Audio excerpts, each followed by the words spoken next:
Have you ever wondered how other countries in the world adapt and how their environment is compared to ours? Growing up, I've traveled plenty of times, and through experience, I have seen many different environments. As the people of this world, we should all come together and learn about other countries to increase our knowledge and everyone who lives here today. Now let me begin on how Sweden came to be and some of the history behind it. According to Global World Warrior, Sweden came about in around 12,000 BC, where it was occupied by hunter-gatherer people, and Romans were also known to have roamed. The Swedes were known for having a very strong sailing nation during its Viking era. This was around the 11th century. They began to build up until the 17th century and became an extremely powerful European country. During this time, they were the third largest country in Europe. This soon declined when they tried to attack Russia, and they were defeated around the 18th century.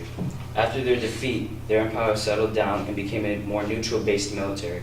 Even during the world wars, they weren't really involved. However, they were criticized for supplying Germany with steel and machine parts.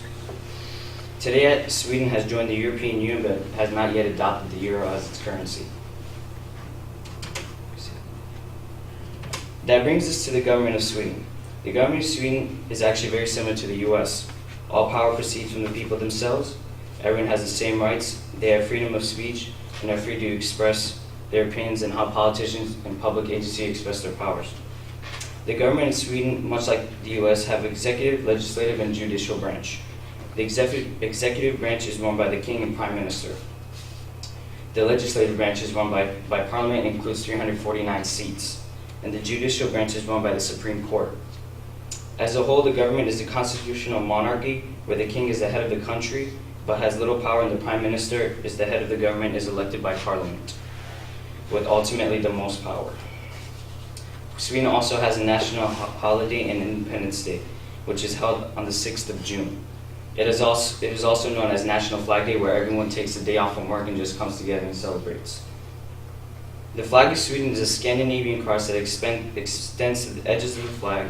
The cross represents Christianity. The design and the colors of the Swedish flag are believed to have been inspired by the present coat of arms.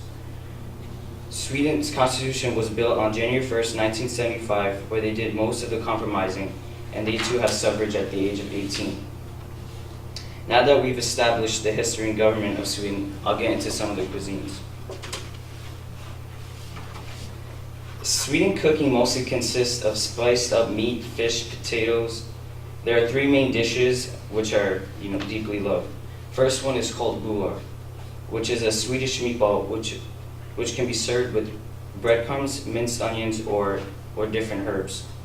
They eat this dish so much they refer to it as a snack. The second dish is lutefisk, dried cod soaked in lye solution, which is before boiling to give it like a jelly-like texture. This is usually for those who just want a quick meal. And the last main dish is kalops, which is beef stew and usually served over boiled potatoes with cabbage on the side. This can also be served with the reindeer meat. The Swedes are also known for their passion for coffee.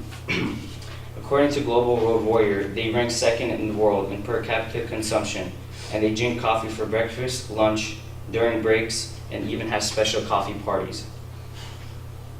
Now, all in all, the country of Sweden is very unique. The history, the government, and even food differ from many other countries around the world. So like I said before, I really believe people should open up and expand their knowledge and learn more about the people we live and share Earth with. It will leave you one step closer to answers you may ask yourself every day. Thank you.